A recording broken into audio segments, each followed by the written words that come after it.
How you doing, everyone? Welcome back.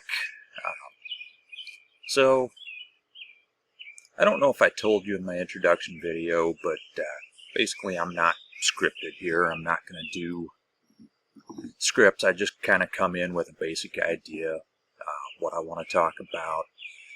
You might say that I'm rambling a little bit sometimes. Yeah, maybe I am, and that's all right. What I wanted to talk about right now, though, current events. We have a presidential election coming up later this year. And we have a lot of people talking about making this country a Christian theocracy. And what's funny about that is that I don't think they understand what they're asking for. Theocracies never work out well, no matter which religion is in charge. I mean, this country was actually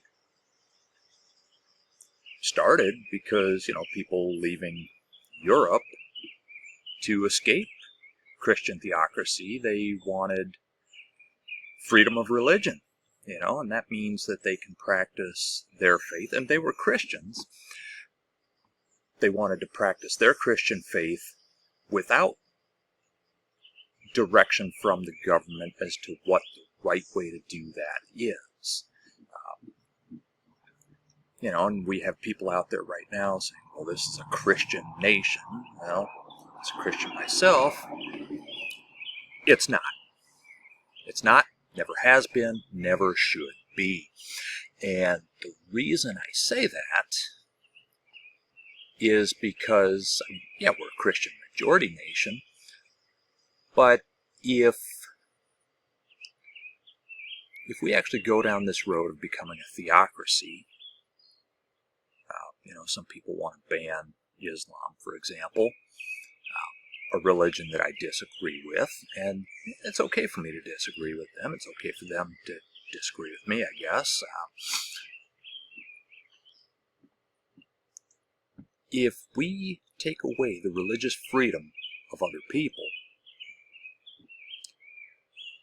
do we not understand that we're kicking the door wide open for that same freedom to be taken away from us? Now, why would Christians take away the right of Christians to practice Christianity? Well, we've got the evangelicals out there, and there's nothing wrong with being an evangelical. But when you're figuratively hitting people in the face with the Bible to get them to see things your way, that's a problem. The Bible is not a weapon. It's a tool, it's a guidebook. If you want to consider yourself a Christian, that's fine. But how about if we start by living up to the teachings of Jesus, or at least doing our best to do that? Let's try to be Christ-like. Now, if we take away the religious freedoms of others, our religious freedoms are set up to be taken away. And the reason I say that is because there are, like I said, evangelicals who believe that Catholicism is not Christianity. Now, I have my disagreements with Catholicism. I'm not a Catholic. And I won't convert to Catholicism because of my disagreements with their faith. But if we decide that, well, they're not Christian enough, and therefore they don't deserve religious freedom, well, now all the Catholic churches are closed. And let's just say the Baptists, right? Because that's a large denomination of Christianity in this country. Let's say the Baptists decide that the Methodists or the Lutherans or the Presbyterians are not Christian enough, and it's the Baptists that have the elected majority. They can shut down any other church that they want to, so your Christian faith is now threatened. So be careful what you ask for. We should never be a theocracy. Let's take a look at some Muslim theocracies in the Middle East. Only certain sects of Islam are allowed to be practiced. It's not just, hey, you have to be a Muslim, it's you have to be a Shia or you have to be a Sunni. Theocracy is never a good thing. And to use the Bible as a weapon of hate against people, I have a problem with that as well. When you use the Bible to justify racism, sexism, homophobia, now, if you want to point to Leviticus and say that homosexuality is an abomination, sure, it says that. Let me ask you a question. Did you have bacon for breakfast this morning? Or sausage? Do you have tattoos?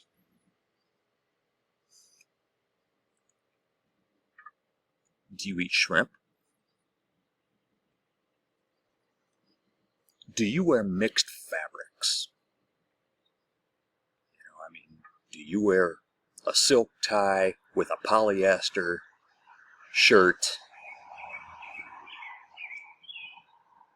and cotton pants? A few things to consider. It's not a weapon. It's not designed to hit people in the face with it. Also, if you're going to go all the way back to what the Old Testament says, which, don't get me wrong, Old Testament is an important part of the Bible, but if you're going to the Old Testament and say, well, this says this, this, this, and this, all right, well, Jesus said this. In the Old Testament, adulterers were to be stoned to death. Jesus stepped in when a woman was about to be stoned to death. What did he say? He said, let the one without sin be the first to cast a stone. Of course, he also said to the woman, go forth and sin no more. But let's not use the Bible as a weapon against each other,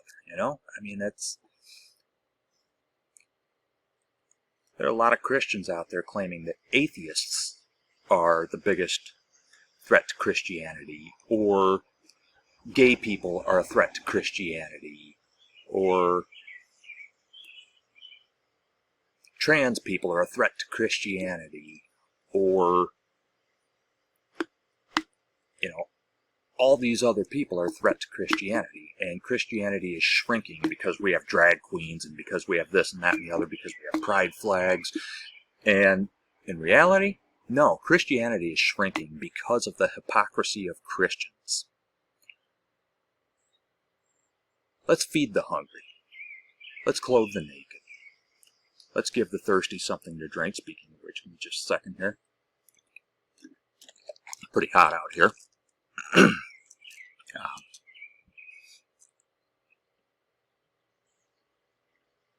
Let's shelter the homeless. Let's love our neighbors and our enemies as ourselves. Let's welcome the foreigners in our land. Stuff Jesus taught. So if you want to be a Christian, be a Christian. If you want to be a religious bigot, fine. You do you. But admit that's what you are. Okay? I don't want to hear you say that you're a devout Christian while you're ignoring the teachings of Jesus for the sake of your hatred against others, for the sake of spreading bigotry. Don't pretend that you're something you're not. If you're a bigot, be a bigot and admit it. If you're a Christian, be a Christian. Do Christ-like deeds. Stop the hypocrisy. I'll see you next time.